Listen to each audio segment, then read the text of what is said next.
One of the problems of being a fan of a game that's just a little bit more niche is that, well, you want something and there's only a small number of developers actually giving you that. Sometimes that does mean you can be utterly gouged on pricing. So today we're going to look at one little bit of a fan revolt that has happened, and then examine a few games, including a new major Sony first-party release, that are falling foul of this. And truly, you are going to see some absolutely eye-watering sums of money in today's video, and this is what these companies want you to spend. The question is it fair? So, Matt, let's dive in. Yep, if you thought $70 for a game was bad, wait to hear this. And it's bloody pinball. So, here's just a great quote from a fan of Pinball FX. They effectively alienated their loyal fan base on PC by going Epic Games Store exclusive. That was the biggest mistake. Then continuing saying this product is inferior to FX3, which was like the previous version. Mm-hmm. So the loyal fan base is now incentivized to look elsewhere. The only saving grace is this company still has the loyal fan base who cannot really go anywhere else to get a similar product. Visual Pinball is for a different group of people. FX is for people who just want to play and not fiddle with things. Now, this is where it starts to get interesting as we look through this DLC. So, Pinball FX has 99 tables. It's over $200 of DLC. That's a lot. You'd think, okay, well, that's like the peak of how bad it gets. That's awful. That's a whole bunch of, you look down here, you see, okay, here's a whole bunch of like bundles. That's a lot of content. It almost makes you think of another game that's very infamous for having a ton of DLC.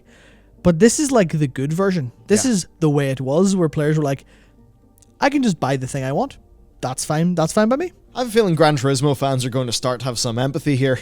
Absolutely. Because this is a little bit more like the previous Gran Turismo game, where it's like, hey, you want the Porsche? It's £4, £5. There you go. You got the Porsche. You paid the money. Well, the new version has played a familiar trick. So it's now in the Epic Games Store. It's in early access. It's also free to play. It's got 38 tables, so less than the previous version. However, it has moved to a ticket system instead of having a clear, obvious price for just buying the table that you want. And that means you don't see the total DLC in the store. You just see premium options and tickets. So wait, what the fuck am I even looking? So as an example, there's like the Indiana Jones collab and then just bundles of tickets, right? Yeah, the Indiana Jones collab is specifically a premium table that they call. It sits outside the ticket system and costs, I think it's $15 the minute. Yeah. For a pinball table. Sweet.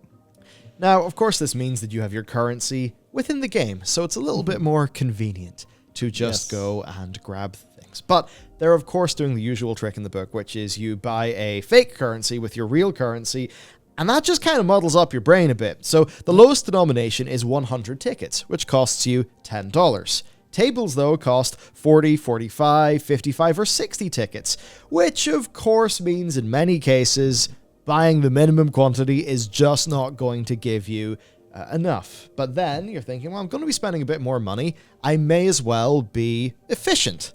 Yeah. And buy a whole ton of tickets at once. And then also they had a 33% discount on the legacy tables in the launch week. Yep, which is obviously that comes across as, okay, we've launched a new product. Here's a discount. Everyone move over now. You don't want to miss out on this special launch discount that'll save you like, I think overall it saves like $20, $30 if you're wanting to migrate in total. But also the way the price for the legacy tables broke down was that they were 26 tickets each, not 25, which would mean you buy $10, get 4 tables. It's no, you buy $10 worth of tickets for 100 tickets. You then get 3 tables, and then you have like 24, 22, 23 left over. That feels so rotten. It honestly, it might just be like an accident of, we've applied a 33% launch discount and that's how it's fallen. And they haven't manually figured it. But the fact that they didn't go, oh, let's do this thing for our consumers. Oh, the consumers that have paid for us to get here, the consumers that have, are going to hop over and be our early supporters for this new title, let's do them a solid. No. Yeah, and we can continue this story of how things are just getting more and more scummy, and we're seeing a fan base be somewhat betrayed. So, right, they're of course saying that, you're not buying bundles of things. Instead, it's just the ticket system. They're saying, hey, the ticket system, that gives you freedom. Just get what you want. But the problem then is fans worked out that you'd have to buy $150 worth of tickets to buy all 38 available tables, and then another $14.99 for the Indiana Jones one. Now, that's quite funny because that's almost a similar quantity of money to loads of the previous game, just all added up. But obviously, you got less tables for that. But also, it gets a bit worse, bit different, because in addition to this, you can, of course, just rent the tables via a subscription for $14.99 a month or $99.99 a year. That will give you access to everything apart from the premium tables like the Indiana Jones one, which you will, of course, have to purchase. They're going deep. Now, the developer is claiming that they can't actually link your Steam and Epic accounts to shared table ownership status so that they could perhaps offer discounts for owners. Now, come on, that's just a lie. Yeah, There's definitely a way to do this. Come on. Yep, absolutely. It's a case of, that might require you having to set up something on your own end, but you could do it if you were so inclined. You could do it. Yeah, so it probably is not like a one-button solution, but ultimately this is their problem, not yours. They accepted the Epic deal, but they're not willing to fix this problem because they want people to just buy all the shit again. Indeed. So what would cause this to happen? I mean, you even think about that with the Gran Turismo, when it goes from having the more reasonable, business model to breaking it all down into a currency and basically being stupidly expensive and screwing over its customers. Well, in this case, it does seem to be shareholder pressure. Yep. Whenever you're selling your company, be very careful who you're selling to and what they'll ask of you next time. Yeah, I mean, here's just a great bit of user sentiment before we talk about the investment thing. I've played Pinball FX, and it really feels early access. It doesn't look better, no graphical options to tweak, performs worse, missing tables. I'm not even talking about the business models, it's just that the game doesn't really feel anywhere ready. What's the thing that happened? Well, shareholder pressure, because they were acquired by Saber Interactive, who of course are a subsidiary of Embracer Group, or that group, who are just hoovering up companies left, right, and center. Quite a lot in Europe, but also big prominent examples like Gearbox, the Borderlands people. They're owned by Embracer Group now. They're so big, and people just don't know. Yeah, I think there'll be stories like this will happen slowly but surely, and you'll kind of figure it out. Because I think, I don't know how well Tiny Tina's Wonderland's doing. I don't think it's doing all that well, but that was a recent Gearbox release, so if you start to see a quality slip, and then you see other subsidiaries do things like this, I think people might start to sort of connect the dots. Yeah. I mean, I've heard there's some good things about Tiny Tina's Wonderland, it being like a bit novel and feeling fresh, but I think it's got like a great score on OpenCritic. It's not an excellent, tremendous score, but it's also not like a super average score. I think it is just kind of the usual thing with Borderlands, where it's like, hey, here's more. But this time maybe shaking up a little bit. But of course, though, the thing is, even with the previous business model, people would see, oh, this is an interesting value for money. Clearly some whaling going on. In this case, people know we are so well trained to see anti-player stuff. We are so well trained to see when something is clearly just there so that whales can maximally engage. Again, I say to you, remember the Mass Effect 3 developer talking about somebody spending upward of $15,000 on the Mass Effect 3 loot boxes. Oh, yeah. This shit happens. And the person who spends 15 grand on those Mass Effect loot boxes is worth a hell of a lot more than you and me, who just bought the game, played the single player, enjoyed the multiplayer, but didn't buy the microtransactions. Of course, there's another game where this happened. That is Gran Turismo 7. We've covered it in the channel. There is a little bit of an update, but your basic thing there is like with this pinball game. The older version just would sell you the cars as a straight bit of DLC at a relatively low per item cost. The new version of the game made a fake credit system, tied everything into that, essentially made the game a humongous grind to get the cars, which you could then conveniently skip via some optional microtransactions. Now, there is a mild update to that game where they've basically just said, okay, we've messed up a few things. They've generally done a lot of increases to the amount of credits you actually earn and things like that. But the key thing is, they launched it the way that they did, and it's only the massive player feedback that actually caused there to be change. and it's a car game. There is more competition in that market. There's Microsoft with Forza. Yeah. And of course, it's a Sony first party. So I think a humongous consumer revolt that tarnishes the premium image of Sony Worldwide Studios, or whatever they call themselves, which they obviously wouldn't want. Yeah, it's a case where they're smoothing over that problem. They're not solving it. They're smoothing it over. They're not really going and saying, okay, sorry, we'll revert all this. We'll take back the 8 times price jump we added. They're like, no, we'll make this feel nicer, but we won't actually super fix it. Yeah. Now, speaking of something that feels weird, Train Simulator 2022. Yep. Or is it even that? Well, apparently it's just Train Simulator 2018. And some people say it also goes further back. But you have a Steam review saying, oh yeah, like the files are just all the 2018 version. The crash dumps, TS 2018 report, everything's the same. It even has the same executable name from the 2007 version. And it's like, it is literally the same. Like, it's not like, oh hey, here's a new Steam app ID. It's, here's the same Steam thing, but it's got a new name. And this isn't to like trick people into rebuying it. This is to just kind of go, oh, well, we can't call this Train Simulator, 2014 or 2018, or people won't buy it. Like, new players won't come in. Yeah. So we have to update the name continually. And they do that with like no transparent. Well, I mean, it's transparent enough if you're paying attention to the Steam page and you like look at the reviews and you look at the date and go, if this is 2022, why was it released in June 2009? But if you're not paying attention, you're like, oh, Train Simulator 2022, I'll buy that. The hot new thing. It's the new one. I'll buy it. Sweet. Yeah. And the tricky thing there is that this is just a quite out of date game that doesn't, you don't really look at it and think, yes, 2022, right? So, older bugs, performance issues, graphical issues, they're very much there. And it's led to, I think, some of that games community just feeling like, hey, come on, this is really expensive. Can we please get some more? Now, Train Simulator is one of the most crazy games. You've got over 10 grand of DLC for this. Now, there's lots of people in the train community who they're like, hey, these are the types of trains that I like. This location I'm interested in. And the bright side of this is that it's a business model that lets them do a whole bunch of work on a train that not that many people are actually interested in, or, a niche location, niche stations, things like that.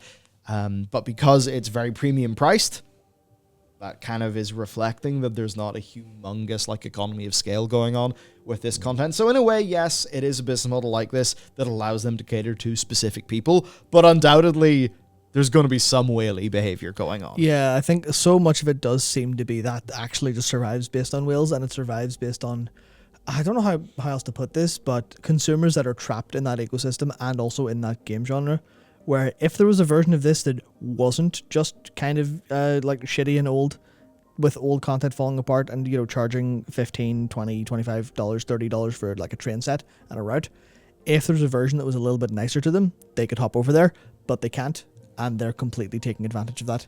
Yeah. Not in a super grim way, but they are.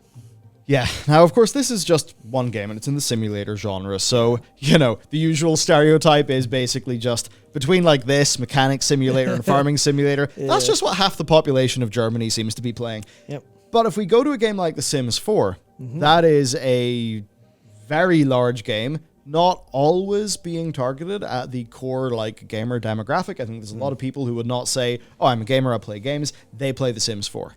And that is where it's quite interesting when we go into the business model of The Sims and how Electronic Arts actually run that. Of course, I really enjoyed Sims 2. I even remember back in chemistry class in school having conversations with my friends about, oh, Sims 3, it looks pretty good, but man, there's quite a lot of feature recursion. And even from 3 to 4, there was feature, not recursion, it was going back in itself, basically.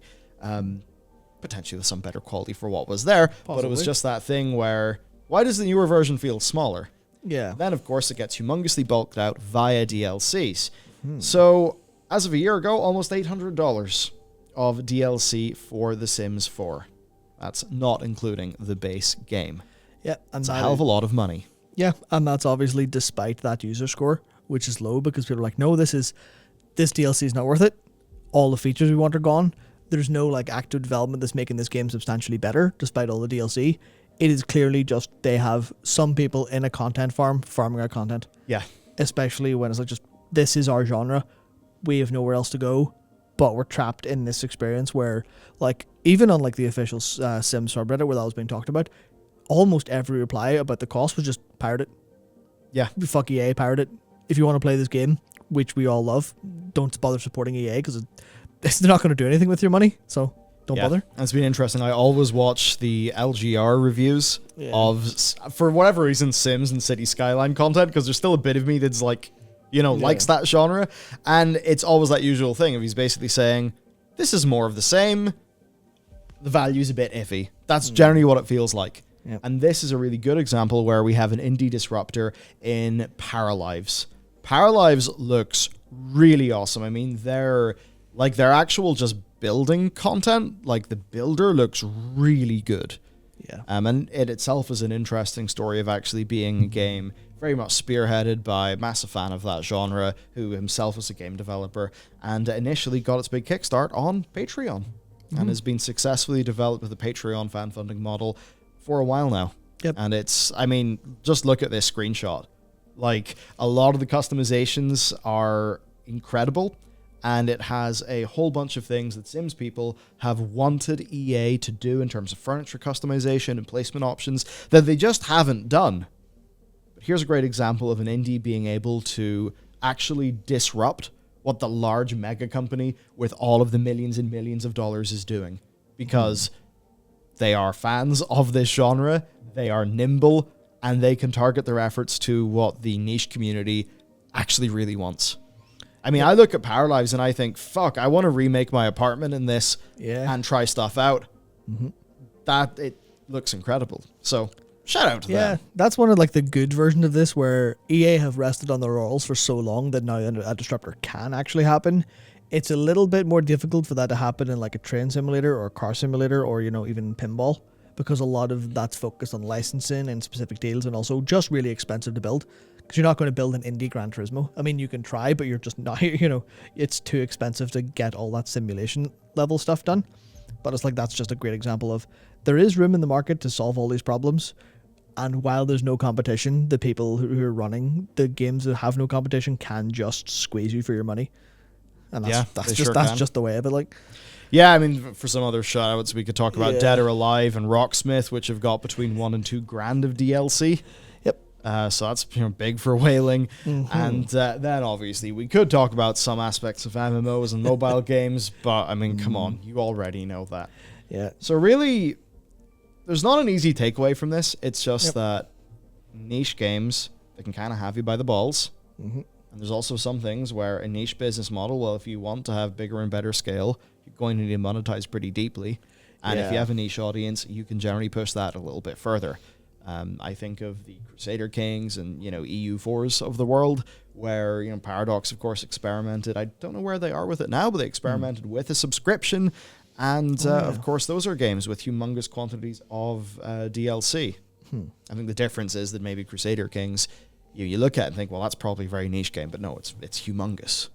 Yeah. So it's interesting with that. Yeah. I think for the most part, our takeaway is that whenever these things get screwed up, it's always a chance for something like Paralives to come out. So I guess hopefully for the pinball people, it doesn't seem like it's going to be the hardest thing in the universe to recreate good.